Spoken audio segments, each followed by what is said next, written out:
আমাৰ গ্ৰাম্য সমাজত আজিও মাহেকীয়াক এক অশুদ্ধ বা অপবিত্ৰ প্ৰক্ৰিয়া বুলি গণ্য কৰা হয়, যিটো সম্পূৰ্ণ ভুল ধাৰণা।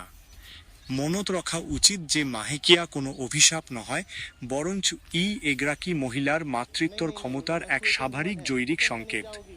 মাহেকীয়াৰ সময়তো মহিলাসকলক পাকঘৰত সোমাবলৈ নিদিয়া বা ধৰ্মীয় কামত বাধা দিয়াটো বৈজ্ঞানিকভাৱে ভিত্তিহীন আৰু ই এক সামাজিক কুৰীতি।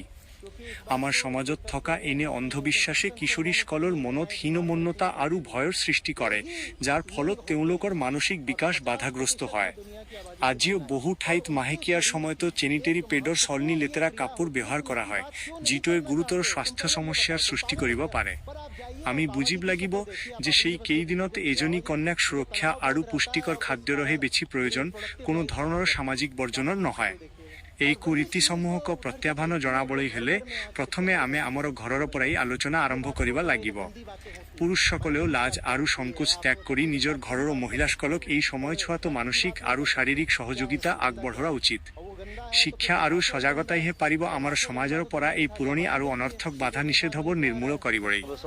আহক আমি সকলোৱে মিলি মাহেকীয়াক লৈ থকা নিৰৱতা ভাঙো আৰু এখন সুস্থ তথা কুসংস্কাৰমুক্ত সমাজ গঢ়ি তোলো। লোককো ভালে থাকিবলৈ শিকা, সেই বস্তুটো শিকাই দিলে। এতিয়া ধৰ্ম চৰ্ম কাৰো কোনো ইণ্টাৰেষ্ট নাইকিয়া হৈছে চবৰে এইবিলাক।